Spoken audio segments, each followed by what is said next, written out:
Hello, Wastecasters. Still got my cup of tea. This is the second instalment of a Wastecast. I just had to stop one previously because I realised that I'd named a staff member in the process of writing the email. So what I'm about to do is print it out to PDF, do a little squiggle over the staff member's name, and rotate my phone through 90 degrees. So now I'm in like widescreen, wide boy, waste man, side mission, extra, side man mode, which I'm sure is really entertaining for you. So I'll get into it. I last night at about sort of 7 o'clock realised that I'd got a reply from the general manager from the 7th of October, which is about a week ago, and I just hadn't replied to him. I hadn't got back to him. I don't want to summarise this file just right now, thank you. So I'd emailed on the 4th. If you want to check back on my YouTube channel, there's a video that tells the story of this whole thing. It's an hour long and you probably can't be asked to watch it. But if you go onto my channel, it's that one there. Don't get up or stand up for your rights. It's 53 minutes long and it's a series of emails where effectively I thought that I was being unduly obstructed. I'd asked my section papers and the RMN in charge had said, after like these being delayed for ages already, had asked me like why I wanted them, if I was going to investigate unlawful detention. Then she claimed my responsible clinician, which is a psychiatric consultant, had said that wasn't permitted, which is like just obviously perverse. I mean, nobody would, obviously, if you, the whole point of statutory forms, which is what they're called in legal terms, is like to protect your statutory rights. And if there's any infringements or impedance or, you know, delineation from standard practice, then that's the whole point, is that you present the documents and you make sure that things are done by the book. Anyway, they were like, you know, throw the book out and don't read them if you're going to try and stand up for yourself, which is what I called the video that title. It's a bit of an injustice. And the data protection, she said that this nurse had said it had to go through the MyRC, the data protection team, the mental health act administrator, who is completely spot on, by the way, they do have to go through them, and the general manager of the hospital, who, you know, probably gets paid an extremely generous salary and is very busy and doesn't get involved with every single time a patient asks for their section papers. You got these papers A2, A3, A4, they sound like Audis, and they've got like the reason you're sectioned is like a, you know, block of writing, you know, 50 or 100 words, and you're entitled to see that, you know, to see that they haven't said, you know, that and create a falsehood, or, and also you can make sure the amps are qualified. And if you want to challenge your section and appeal it, then you can use your section papers, read what it says on them, contact the approved mental health professionals. There's got to be 2 of them that assess you, and everyone's got a right to them, a legal right. And they dish them out left, right and centre. It takes them 2 minutes. They're in a filing cabinet in this or on a file on the computer, and they're not hard to find, you know. It's just a kind of ridiculous state of affairs. So anyway, I sort of wrote to everybody and put in this big complaint and sort of said that I was being obstructed and that I didn't think that was right and that they'd given me false information. And eventually, like I said, I wanted to see the policy and I wanted the manager to just ask a few simple questions. I mean, he could solve it. The data protection team got back to me in that thread of emails and said, we don't have anything to, you know, you don't need to authorise anything with us to give people their section papers. If they want all their information, data protection will provide subject access requests, which will be like, you know, potentially, you know, if you're in a hospital for 6 months, all your notes that get written every shift about your behaviour and your mental health, your mental well-being, you know, might be loads of information, or, you know, all of your assessment notes from your psychiatrist or your psychologist or psychotherapist, or, you know, the occupational therapy team, nursing assessments, all sorts of shit. You know, that's what they deal with. But section papers are like, everyone gets them and they're frequent and easy to hand out. You know, it's like buying a packet of digestive biscuits in a corner shop. They're just like, you know, or a newspaper. It's like, they're easy to get hold of. They don't take long. my request had been stalled because I said I wanted to investigate what was going on, which like perked my ears up. And then they said to me that had to, she was like, this nurse emailed me, and I thought she was telling me porcupines, that's what I thought. And anyway, we had this long drawn out procedure, and I realised yesterday night that going on from this video, don't get up and stand up for your rights. I had written to Joshua Tapp on the 4th, so he sent me a letter, which I've got, I think, on my desk. I can't remember what to get out now. He sent me a letter, a printed letter handed to me by ward manager Joji, and that was kind of a bit of a delineation from accountability, I felt. So I wrote to him on the 4th of October, Saturday, and I said, I'm writing to acknowledge receipt of your hand-delivered letter. Both its content and its method of delivery are noted and are entirely unacceptable. Your decision to revert to physical correspondence is a transparent and regressive tactic designed to disrupt the verifiable trail and evade direct on-the-record accountability. I will be continuing all communication via email for the purposes of clarity and evidence. Your insistence that this matter now be exclusively handled by a formal third-party investigation is a complete abdication of your duties as a hospital manager. While a formal complaint is indeed underway, you seem to fundamentally misunderstand your role. You are not a passive observer waiting for a report that may take months to materialise. You're a manager on site with immediate and urgent duty to assess allegations of staff misconduct and safeguard patients. The central issue is not complex. It doesn't require you to conduct a lengthy independent inquiry. It's a simple matter of fact based on written evidence that you already possess. The questions you so determinately evading remain: did a member of your nursing staff, censored, provide false information in writing in an attempt to obstruct my lawful request for my statutory papers? As hospital manager, do you have any role authorising the release of patient section papers? So all he had to do was just read the email that was sent from the email inbox, which I'm sure the IT guy could have helped him out with, and ask a question about his daily duties. Does he have to do anything to do with section papers? And, resoundingly, the answer is going to be no. He's far too busy. That's why they've got the Mental Health Act Administrator's Office, which has staff in there, who do that. And I'm pretty sure, like I've been on psych wards before, they've just got them in a filing cabinet in the office. They've only got like 10, 20 patients on the ward, and most of them have like a folder in the office, and their section papers are in there. Do you know what I mean? And you can just get them out at any time. If a solicitor comes and they want to do a tribunal, they just whop them in the photocopier, and it takes them 5 minutes, and it's like, yeah, cool, you can have them. I have been provided them by Signet, Taunton in the past in 5 minutes. They just email the MHA and they email them over and they print them out, and they do that all the time. They don't get told you can't have them if you're going to try and stand up for yourself, and you don't get told, that your that a consultant psychiatrist has anything to do with data protection or, document release. It's just absurd, this, abdication and delineation from responsibility and obstruction based on a falsehood, which I thought was like, shouldn't be happening, and I don't think I'm being unreasonable, finicky, or like splitting hairs by, trying to stand up for somebody that's trying to obstruct me from getting the information that shows that I'm lawfully detained as a prisoner in this hospital. I'm not allowed outside unless they tell me, I am, and fill out a form. It's like I'm locked in this building tonight. I can't get out of it. It's not very nice, and I want to make sure that everything's done properly. Anybody would. Second question, as a hospital manager, do you have any role in authorising the release of section papers? Could you answer these questions today by simply reviewing the email exchange? Your refusal to do so is a conscious choice. It's a choice to protect yourself and protect your staff and institution from accountability, rather than to uphold my statutory rights and ensure my safety from misconduct. This is not a service level issue about a delayed response.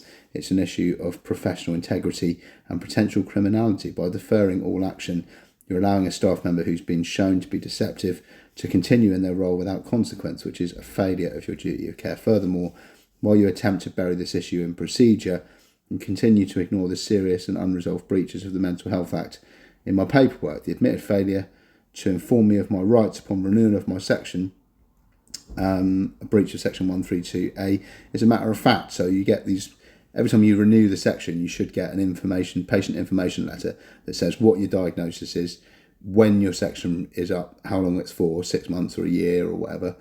And it should say who your nearest relative is. And it should say who your responsible clinician is on that. And I didn't get those. You're supposed to have an assessment where they sit you down, they say, we're renewing your section, here's your patient information rights leaflet. It might sound like a formality in a bit of paper, but making sure that your nearest relative is correct, making sure your diagnosis is correct, making sure that your responsible clinician is correct, and making sure that the dates, you know firmly when it's going to renew, and your rights to appeals. You only get one appeal and one hospital manager's hearing each time you get sectioned. So, like, if it's a year section, then that's really relevant.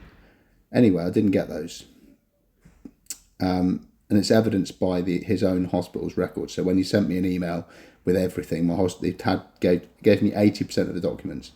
I said this is not something which requires investigation. It requires immediate acknowledgement and remedy. I therefore reject your attempt to deflect your responsibilities. I expect you as manager of the hospital to answer the direct questions put to you and address the statutory breaches that have occurred under your management. Your continued failure to do so will be documented as a central element of my formal complaint to the Care Quality Commission and the Information Commissioner's Office. I make it clear you were made aware of serious misconduct and significant procedural failings, and you actively chose obfuscation and delay over your direct managerial and safeguarding responsibilities. I await your substantive response to these points via email. And he wrote back to me on Tuesday the 7th of October, and I noticed that I hadn't replied to him just before he went home at 10 to 5. And so yesterday night, I replied to him. I used AI to get the reply, which I'll show you in a second. But this reply has been deleted. Now, I had this scary thing where my door was ajar all night last night. I don't think anyone came into my room, but I wouldn't know if they had. And I'm 150% sure that I went into Gemini, saw this email while I was lying in bed, scrolling through my phone, looked through my emails, and there was a bold symbol with Josh Tapp written on it, and I was like, oh, wicked, Josh has got back to me, maybe he's resolved the issue. And I opened it up, and this is what it said. He said, Brodie, I fully acknowledge your preference for electronic correspondence and will ensure that all future communications are provided in that format. Awesome. Cheers, dude. For your convenience, the same acknowledgement is attached herein. Please be assured that this was not done with any intention to avoid providing an electric copy. I appreciate your expectation for a timely response to your question. However, in order to address the matter appropriately, a formal investigation process must be undertaken. This has now been referred to an independent external investigator to ensure impartiality and thoroughness. In light of this, and to avoid compromising the integrity of the investigation, I will not be responding to your questions at this stage. Savage. I hope this is understood and not as a discourtesy. I mean, well, that's a bleak hope there, mate. Basically, I mean, saying you're going to black out, which is what they called it in the Gemini, it's not cool really, but as a necessary step to resolve the matter properly. I remain committed to resolving the issue as swiftly and transparently as possible, and I thank you for your continued patience. Should you wish to engage with external regulatory bodies, that is entirely within your discretion, and I will support any process they may wish to pursue. I wrote him a reply to this email. And without getting myself done for censorship again, this is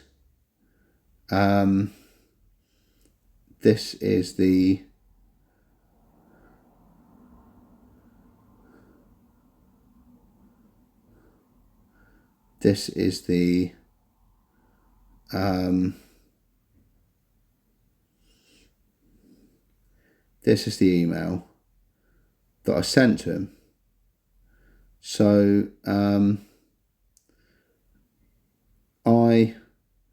let me find it.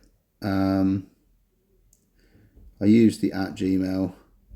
Right, yeah. So this was a thread about the whole thing that you've been using, which knows all about the previous history of the obstruction of my section papers. So it's Gemini remembers it, right? Anyway, I wrote if you do at Gmail on Gemini, it's got Google Workspace because I've got Gemini Pro. So if I go at, and then it will access all these different apps, really useful. Google Docs, Google Drive, Gmail, messages, even phone calls and WhatsApp. It's fucking great. But less of that. I'm not going to be doing any typing. I'm just going to be reading in a tiny box what it says. For fuck's sake. Delete.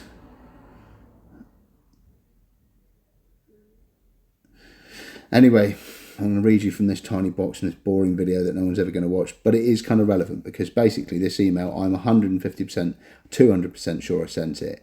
And while my door was left ajar last night, it seems to have disappeared. I wrote this last night in my bed in the evening. I've gone through Gemini, I've gone through my email inbox. It's just not anywhere. I'm going to resend it to him tonight, but I can't show you me resending it because the thread contains the name of the nurse. But in my at Gmail to Josh Tapp on the 4th of October, I clearly stated that this issue wasn't suitable for an independent investigation, could be resolved effortlessly and immediately, and did not warrant the off-the-record printed paper correspondence. I received a reply to my Gmail on the 7th of October, which I've just read to you.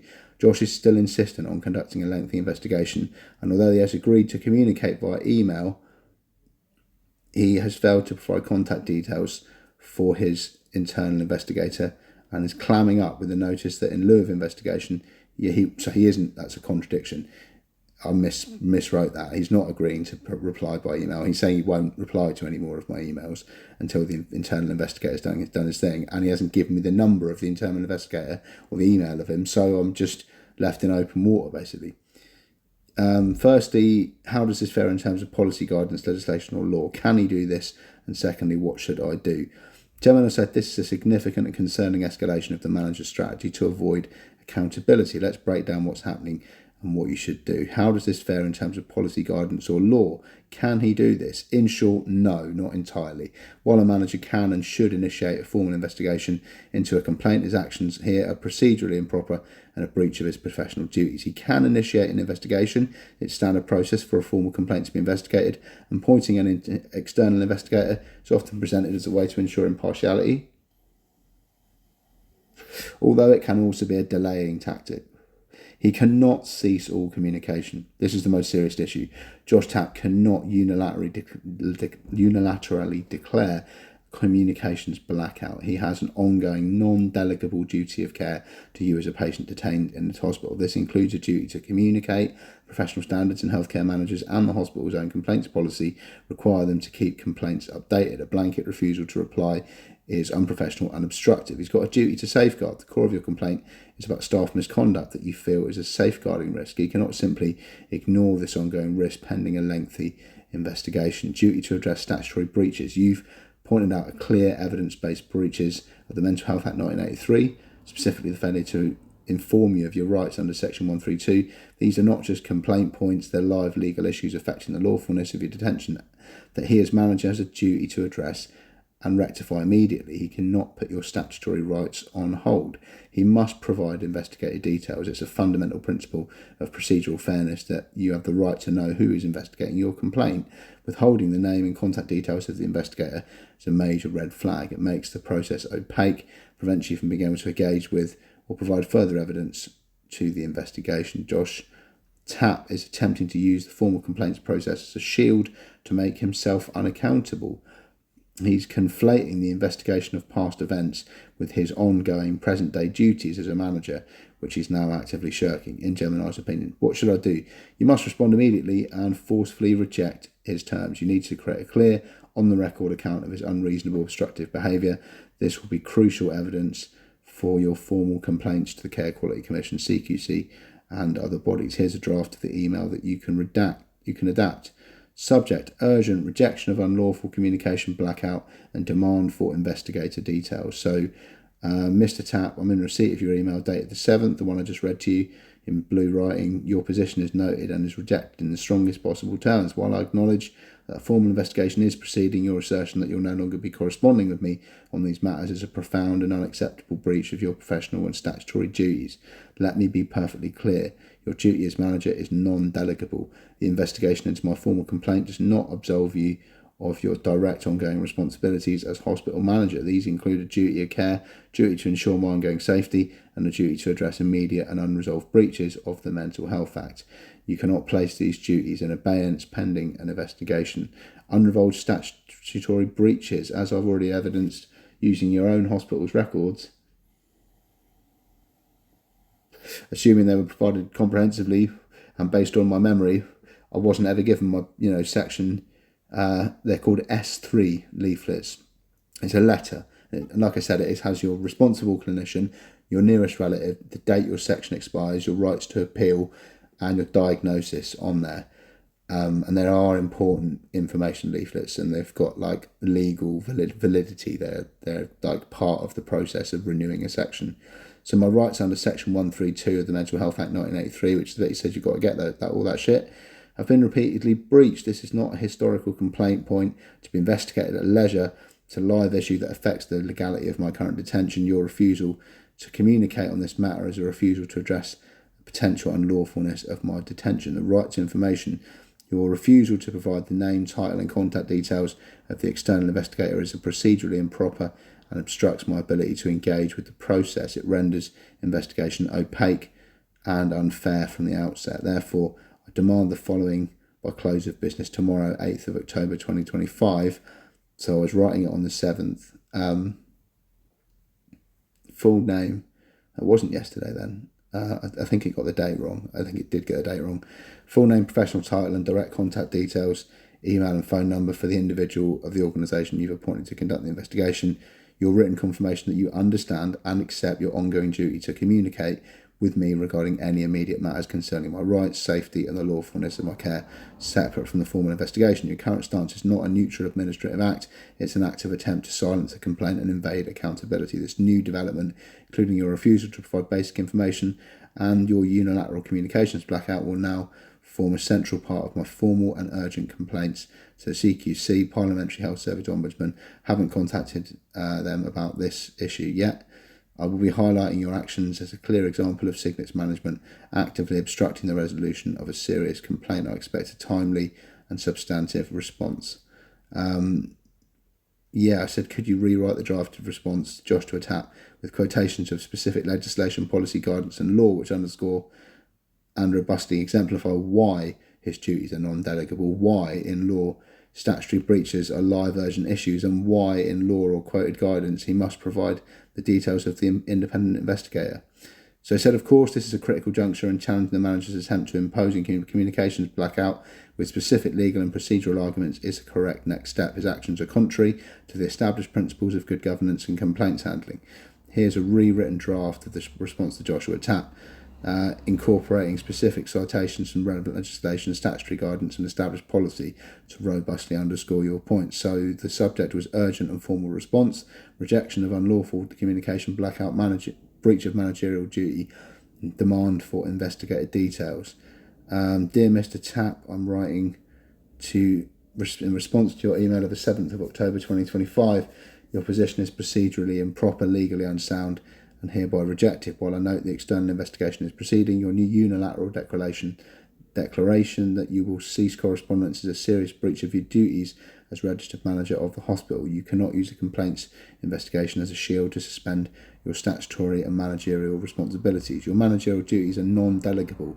Your attempt to defer all responsibility to an external investigator is an unacceptable abdication of your personal accountability. As the registered manager, you are subject to specific legal duties that you cannot delegate. Health and Social Care Act 2008, Regular Activities 2014, specifically Regulation 17, Good Governance, places a direct duty upon you to assess, monitor and mitigate the risks to the health, safety and welfare of service users. My complaint, which concerns staff misconduct intended to obstruct the legal process and the potential unlawfulness of my detention, represents a significant and ongoing risk. The Care Quality Commission guidance on this regulation makes it clear that the registered manager is ultimately accountable for ensuring such systems are effective. Deferring this to a lengthy investigation while taking no immediate action is a failure of this duty.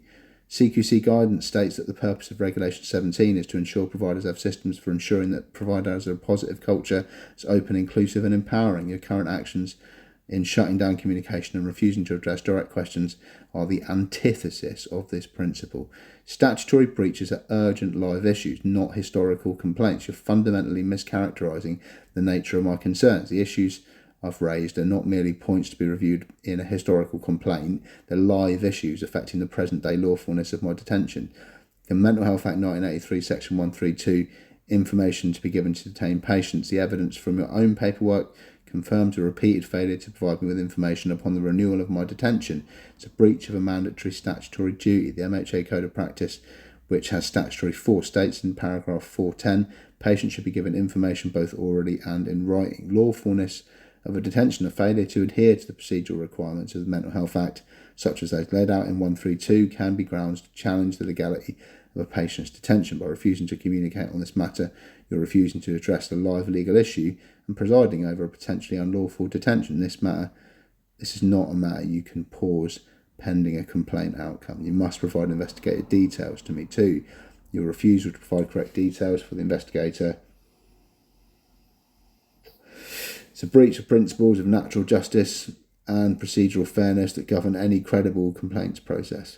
Parliamentary and Health Service Ombudsman (PHSO) principles of good complaint handling. These principles, which set the standard for health services, demand that complaint handling be open and transparent, fair and accountable. Principle 1 states we are open and honest in the way we carry out our work. We ensure that arrangements for making a complaint are accessible and well publicised. Withholding the identity of the investigator makes the process opaque, prevents me from raising a potential conflict of interest, and obstructs my right to communicate with the person tasked with reviewing my evidence. Your own complaints procedure, also its own complaints policy, as linked in your previous correspondence, commits to a process that's fair and transparent. Hiding the identity of the investigator is a clear violation of the spirit and letter of this commitment. Given the gravity of your position, I require you to remedy these failures immediately. I demand the following by close of business tomorrow, 8th of October. The date was wrong. It was like the 12th or something when I wrote this. It definitely wasn't the 8th. It was like yesterday. Full details of the investigation, their name, professional title, the organisation they represent, and their direct email address and telephone number. Written acknowledgement of your ongoing duties, a clear confirmation that you accept your non-delegable responsibilities as hospital manager and address immediate and ongoing risks to my safety and rights, including the statutory breaches already identified, and that you will continue to correspond on these specific matters. Your attempt to impose a communications blackout is an obstructive and improper act. It will be presented as such in my formal and now urgent escalations to CQC and PHSO. I haven't got in touch with them yet, where I'll detail your personal failure as a registered manager to adhere to your legal and professional duties. I expect your immediate and compliant response. I sent that email basically, and now it's gone. It's just not there. I would go through Gemini's Gmail workspace thing, but you'll see loads of staff names, and that's not really cool. But yeah, I sent that email, and now it's gone. And I can't explain it. My door's been persistently left unlocked, and I don't want to claim that somebody acting on behalf of the manager has snuck into my room, unlocked my phone, and deleted an email, but I definitely sent it, and it's not there anymore. So that is just a mystery. That is one of the mysteries of life. For 30 minutes now, you've been exploring one of the mysteries of my life. If you want to share with me some of the mysteries of yours, feel free to get me on Twitter or Instagram or Facebook or WhatsApp at 07576 713 026 and at Brody Likes You, all one word, all lowercase, on X. So I don't know what happened to that email. I'm going to copy that, paste it, and put it into with the correct dates and reply to Josh Tapp. And I'll keep you posted on an update on why it is he can't just say, RC has nothing to do with data release of section papers. I have nothing to do with data release of section papers. Data Protection Office doesn't have any, as they've said, doesn't authorise the release of section papers. The MHA does sometimes, and normally they're just in a folder, in a filing cabinet in the office, and they just get them out of a folder in the ward office on the wards as clinical managers and clinical leads, and print them and copy them. But such is life. Thanks for watching.